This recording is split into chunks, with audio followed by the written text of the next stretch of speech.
Hi and welcome to another episode of Startup Stories, where I interview the best and brightest startup founders and experts so you can be ahead of the curve with your own startup venture. This episode brings us together with Geir Sand Nilsen from Differ, a startup that gives students a safe place to ask stupid questions, conversations to join, and peer mentors to talk to. Students are more stressed than ever. Loneliness, depression, and anxiety are key factors for lack of student engagement and university dropouts. 87% find it difficult to cope with their studies, 71% have or have had some kind of mental illness, and 29% say they are lonely. In our conversation, we cover how Geir and his startup got into this topic, how aiming for failure can help you reach your goals, and how entrepreneurs can deal with mental challenges. I'm super excited to share this episode with you today. Enjoy! Thanks again for joining me today on this podcast and taking the time. Could you maybe start by introducing yourself? Who are you, and more importantly, what do you do with your startup? What's the problem you're solving? Yeah, sure. So my name is Geir. I'm a guy based in Oslo, and we built something called Differ Chat. And Differ is a chat for students who want to meet someone they can study with, because most of the students today are actually afraid of asking for help. They struggle finding someone. Many are actually lonely as well. So Differ use chatbots and to match students so they can find someone that can actually help them. Okay, cool. I'm wondering how when you're saying students are lonely, they find it difficult to cope with studies. How do you test exactly? I mean, there's a lot of studies, but did you do any testing yourself? To see if people were experiencing that problem, maybe people in your city or somewhere else. Yeah, so we started out with something else, actually. So I can take the start of this story. It was a large business school who had spent two years on trying to figure out what kind of IT tools they needed to teach and learn. And they ended up with they don't have exactly the stuff they need, and they're not exactly sure what to solve either. So that's a cool start. So they came to us and said, "Hey guys, can you fix this? We're not sure exactly what to fix. Please come on, learn something here." So at least they understood that it was something they had to solve, and they were not the right ones to do it. So that's a good start. Which is a good start, yeah, definitely. So they gave us some money to kind of test this, and we started out on trying to engage the students. So we understood that the students were not engaged, and we wanted to find some way of making them active, meaning making them join in the actual course, to ask stuff, to kind of be there. So we tried for I think like 3 years on finding a way to engage them. Like all the different methods you can have, like triggering them, nudging them, nagging them, all of this kind of spamming them. But after a while, we understood, well, we might not actually solve the right thing, or we are actually working on the wrong thing here. Because if you're not willing to kind of join in, why should we nag you more? Maybe there's something else here. Yeah. So when we understood that, we kind of started to look at it in a different way, and we have tons of people we could talk to because we had launched, so we had tons of students we can chat to. We just started to ask them different things, and after a while, we understood that they're afraid of asking things. They're afraid of joining in. They're not coming because they are lonely, right? And that's not something they say off the bat, because that's scary to say. People don't actually say that. They don't put up the hand and say, "Hey guys, I'm lonely." No, that's true. That's serious. So when we started to dig in, we kind of understood, well, this was the actual issue. Because when you kind of are happy, you have friends, you feel safe, you're more likely to also be engaged in your studies. Yeah. So that's why we kind of nailed down on the loneliness isolation part Yeah. of this issue. So to kind of answer, we did talk to students a lot, but we asked them the wrong things for a long time. Yeah. 3 years, you said. Yeah, about 3 years. Yeah. I have a lot of respect for the perseverance. Yeah. Thanks. Yeah, that is quite impressive. Yeah. I had worked on a couple of ideas and we stopped pretty fast. Maybe Yeah. we should have gone with it for a little while longer. But it's really hard or for us, it was really hard to say, there's no problem, or we are too dumb to find the problem.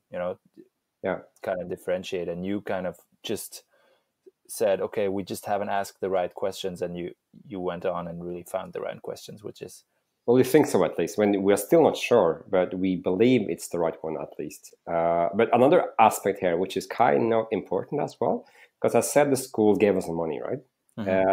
And when they give us the money, we kind of have to do what they tell us.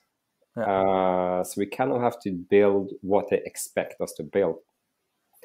And the schools think they want some way of engaging. They want to solve the isolation part as well, but their core issue is actually, how can we push this content to our students so they actually read it? Come on, dumb students, read this stuff. So we were a bit kind of trapped, because we had to do what we have promised them to. Yeah. So in the last half a year, we are slowly moving to the isolation part, and we have legacy now, because we are promised to do something, and the schools have also paid us. So we have to kind of stick to what we have told them, and still move on. So this is really, really, really hard. Yeah, I can imagine. You're kind of like an agency or a consultancy that needs to do what the customer wants, or what the paying customer wants. Yeah. Even though maybe that's not the right thing to do right now. Yeah, but we still have to, because we need some money, right? Yeah, you gotta pay the bills somehow. You have to. So it's hard to do both of them, and I think that's a challenge everyone will meet. Because everyone will probably work on the wrong things and sell the wrong things, and then you're stuck with it. So what to do at that point? That's an issue. Yeah. What did you do to? I mean, so you had a lot of students on your platform. What did you do to kind of identify the users you could help the most? Those that were the loneliest, or. We were just active in there. So we built a chat. That means we can be inside the chat and chat with people, right? That kind of makes sense. So we were just super active in there.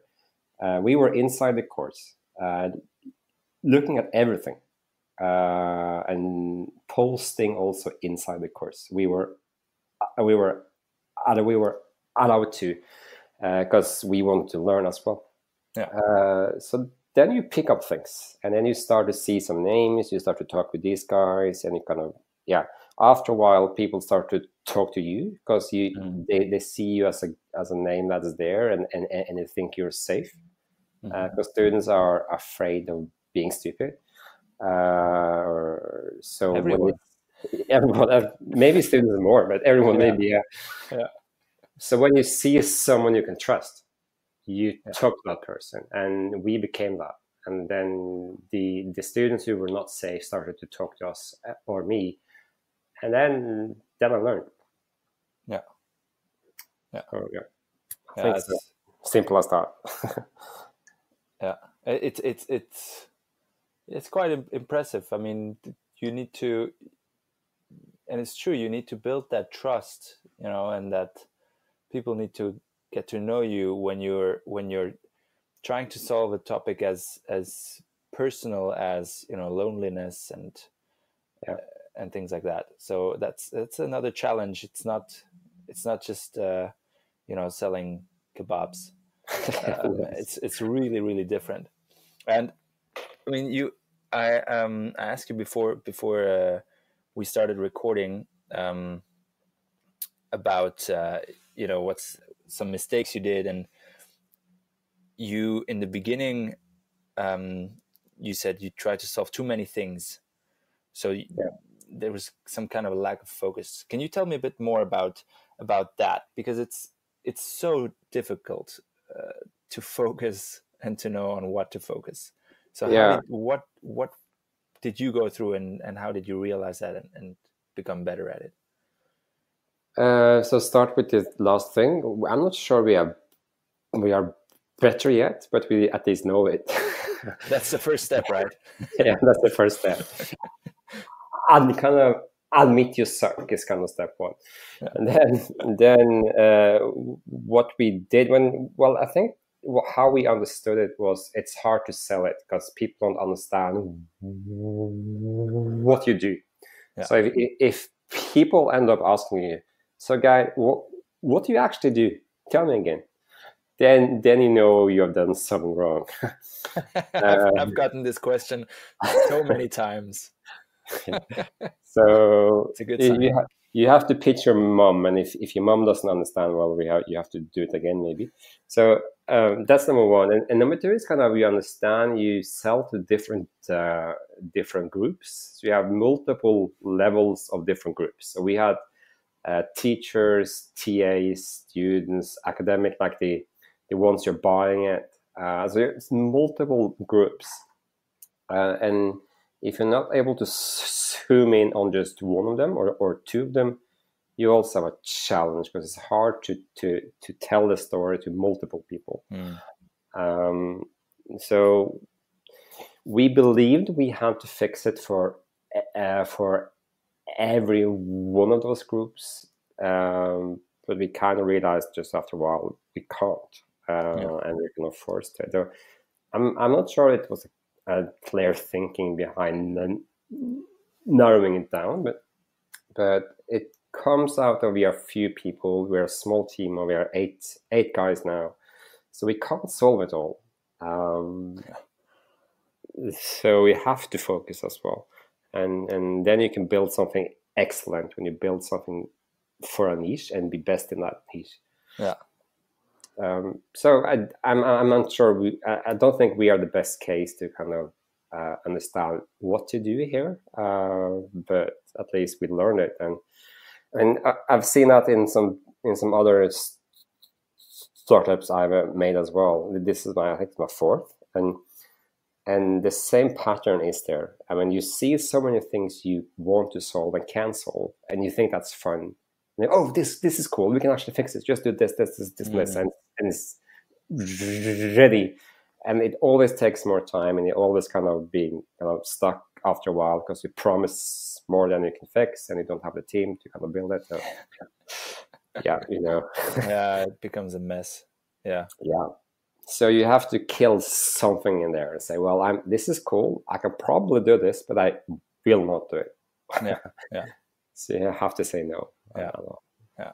Which can be tough because it's just everything looks like a new opportunity, and it could be the next thing. And if you don't try it out, maybe you're missing out because you don't really know what's going to be successful. No, you never know. You never know.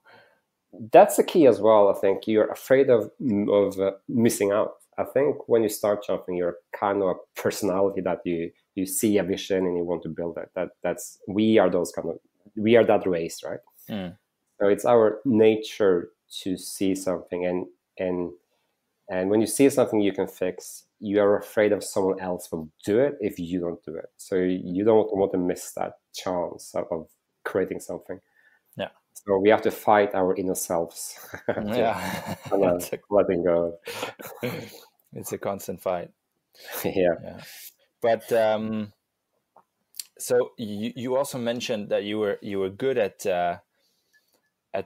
building structures and routines, and I was wondering if you could tell me a little bit more about that, whether that was for yourself or also, within your team? I mean, 8 people it's not nothing to to get everyone aligned and work productively. Yeah. How do you do that? Well, how I try to do that, because this is also an aspect where we can always get better. Yeah. So what we try to do, well, what I have in mind at least, like the only thing we have is our time. That's the single thing we have, and it's up to us to use that time the best. So that means how much effect can I get for each hour spent for the team. So that kind of comes down to, then you need to align and have a structure in place to optimize how the time is spent. And then you need to follow like some basic shared rules. So I just think I have this mind, you think this way all the time. I think like a big Excel sheet where the end result is value per hour spent. And I calculate this for my whole team, and I create like a structure for it, and I expect them to understand the same thing. But most of the time they don't, of course, right? So we have to kind of, I have to understand that they don't have the same sheet in their head. They're actually thinking about something else, and they have different skills, and that's good. So I think lots of pains is coming from this, because we have different things in mind. I have this Excel sheet. They have some other things in their heads, and so it's finding the structure that's enough, but not killing it with it. So finding that balance is super hard. Again, you need structure, but not you. Ideally, you shouldn't have the need for one, because you should all feel the same thing, have the same goal, the same vision, and just instantly understanding how to spend your time. Yeah. But since we are 8 heads and not 1 head, we kind of have to need something in place to kind of try to align us enough. Yeah. And there we have, I must admit, I think we pretty much suck at it right now. We talk about this a lot, and we try to kind of improve it, but we haven't cracked the code. But I still believe I'm good at it, but I'm good at this on my terms. Yeah. Ideally, I should think for the whole team and put a structure in place that kind of fits them all, based on how they are. Yeah, I mean, that's a super, super tough challenge. Yeah. But I think the learning, if you were to learn something from this, is the understanding that people are different and they work in a different way, and that's cool. Yeah. And you have to understand who's who, how do they work, and try to kind of adapt it to them. Yeah. Someone like to move fast, someone like to sit and think and do the right thing, and that's cool. So use them, kind of understand what is this guy, what's this guy's nature, how does he work, and try to make him good rather than pushing your way of doing things onto them. Yeah. How do you do it for yourself then?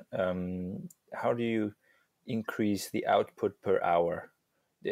I guess it has to do a lot with, focus again, prioritizing. So what I do, I pretty much do two things. I have an impact time scale in my head. So I always try to think, so this task here, how long time does it take, and how much impact does it give? And then I try to kind of place it, and I work on those who have the most impact per time spent. I don't use kind of an actual numbers. I just do it in my head right away. Yeah.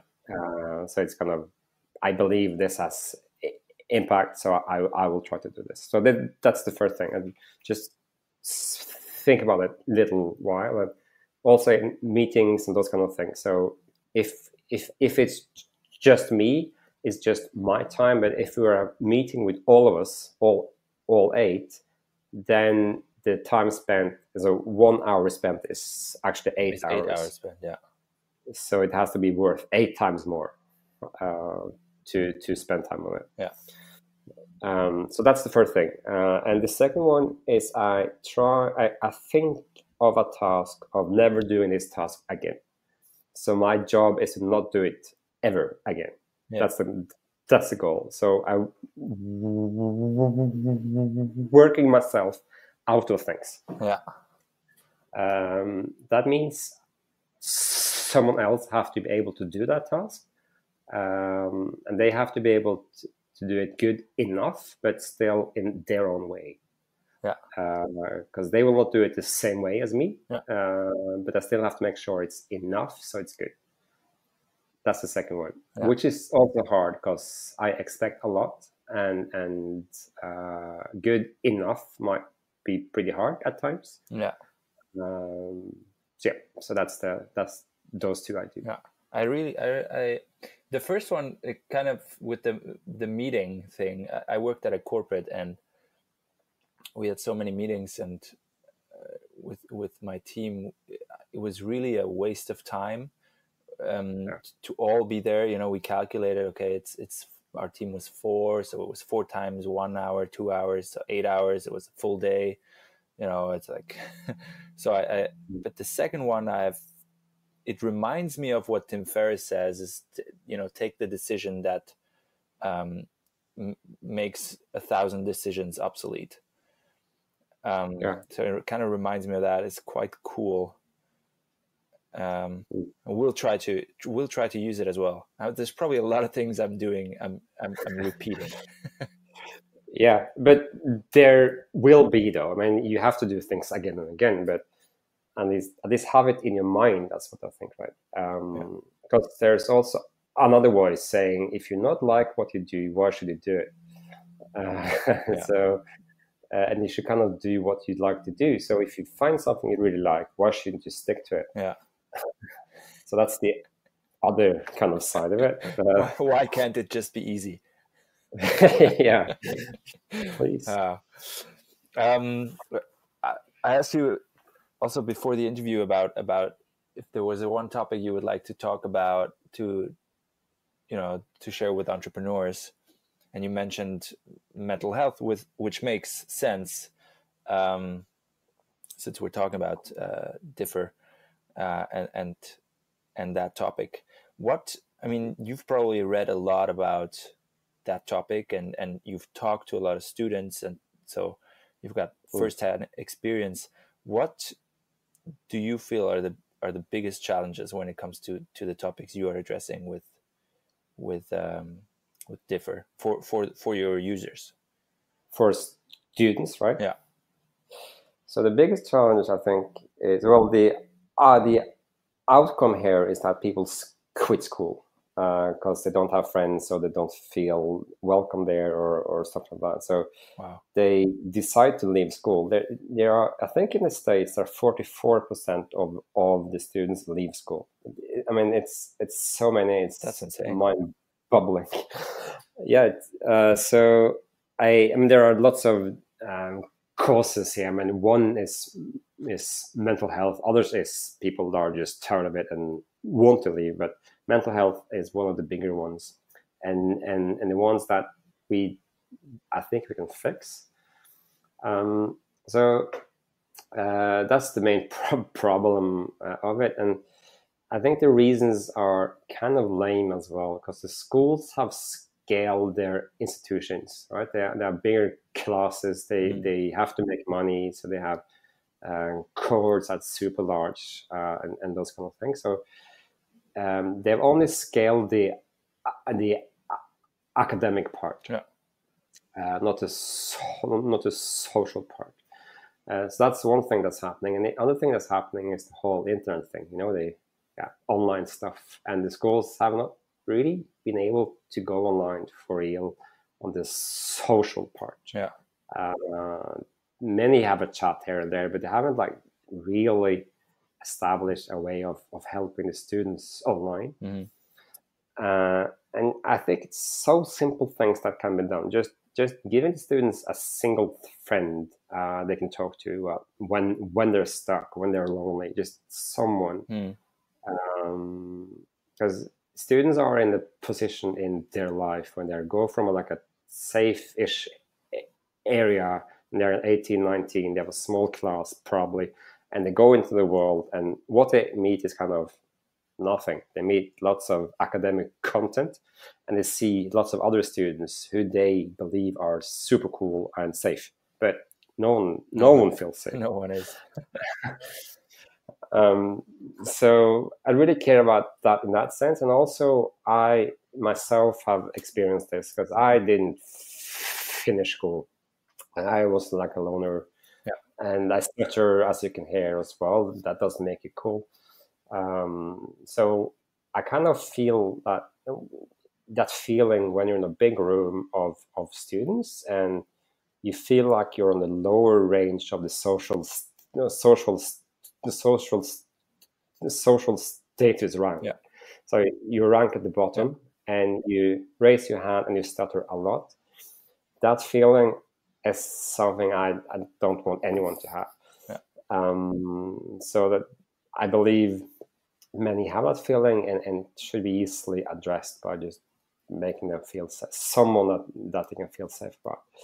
So that's the obvious part, but also experience this during my startup life. This, like I said, my fourth startup, and it takes over your life in any way, and it shouldn't. I mean, you should do this because it's fun. You should do this because you kind of want to achieve something or change the world. But if you constantly have this nag of you don't have money, you need to do X and Y, that's kind of, then it doesn't become fun anymore. Yeah. So I believe many startups out there are having a miserable life. Yeah, definitely. And they shouldn't. And I kind of, I haven't fixed this myself, but I'm trying to say, well, what if we fail? What's the worst thing that can possibly happen? Yeah. I get a job or something. That's the worst thing. And people say, oh, that's bad.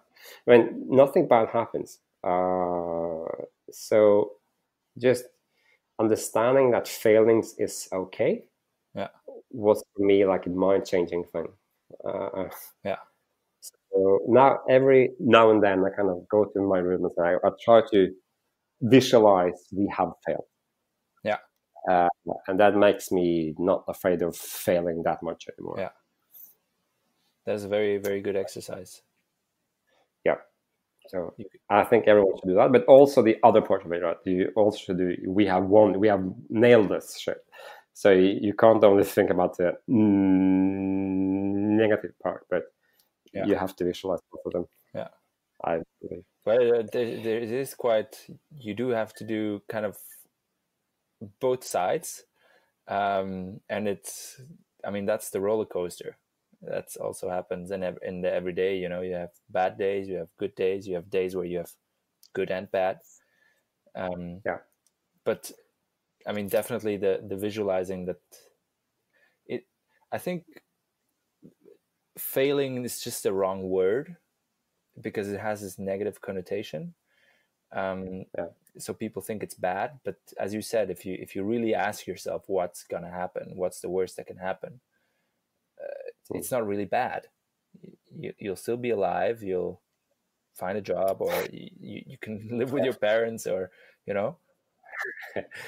Just want to share a story there as well on the word failing and how you can flip it. I mean, it's not startup life, but it's kind of dating. So as I told you, I was not the coolest guy around when I was younger. So I used to go to pubs and kind of I had to train to talk with girls. I was really bad at it, so I need a way to kind of make it work. Yeah. So what I did was to go in a pub, and I said to myself, so the goal today is to fail. The goal is that the girl will kind of say you are an idiot. I'm not talking to you. So making the failing the goal, then if I failed, I won. That's amazing. That is so good. And if I didn't fail, well, that's still okay, right? Right. The other outcome is still very good. I mean, Yeah. yeah, So I that love that. was super cool. But then I had to work with myself a lot. But just when I felt like, well, I really want to fail now, then it changed everything because I was not afraid of it anymore. And just, okay, I will say stupid things. That's a goal, isn't it? Oh man, this is amazing. This I've thought about, how to, I came only to, maybe we could just change the word and not call it failure, but using it as a goal, that is just gold. Because I don't think you can change. I mean, other people will actually use the word. Yeah. So if you choose a different word, you kind of allow them to win the word. Yeah. But by taking the word and changing it, you kind of take the word back. Yeah. So yeah, that is cool. Racism is the same thing. I mean, when you're swearing as well, it's the same thing. People say swearing is not good, and they kind of don't allow you to say certain words. But then the words win. Yeah. Yeah. So, all right, that's something else. Yeah, that's really good. And obviously, you were successful with that technique. Well, depending on what you mean by that, but I won now and then, I failed now and then. Yeah. But yeah, it's fun. That's the most important part. It's fun. It's fun. I think that's very useful for in any life situation, and for entrepreneurs even more. Yeah, that's very cool. Is there something crazy you believe that nobody else around you believes? I wrote something in there to you. I don't remember what. You actually wrote what we just talked about. Oh, I did. And okay, I understand now. Like, I feel like you take it to another level, because you answered it's okay to talk about failing, and I totally think that's, I agree we should talk about failing, but you take it to another level with your technique. So I really like that. Yeah. Cool. But again, this is not something I do all the time. But when I do something good, when I make something happen, this is what I do. So when I've done something good, this is probably what I've done. But it's pretty hard to do it, so I'm not doing it all the time. So I'm not that crazy shit to kind of do all these kind of things all the time. Yeah. It takes some real effort to get there. Definitely. And I got my last question before I let you go. What's the last book you read, or any piece of content you consume that you would recommend to future entrepreneurs? Yeah. So the Zappos guy who wrote a book called Delivering Happiness. Brilliant. It's really about what you really sell and focus on one core aspect. So I would recommend everyone to read that. His name is terribly hard to say. Tony Hsieh. It's Hsieh. Wow. Yeah, the HS is kind of difficult, so I'm not sure. Yeah. But that's cool. So it's a really fun story about his startup and how he did it. So it's more like a novel in some ways, but tons of learnings in there. A very successful startup. Yes.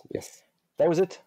Thank you, Geir, cool. so much for taking the time and sharing the journey on that so important topic, and so tough topic of mental health. Thanks for having me.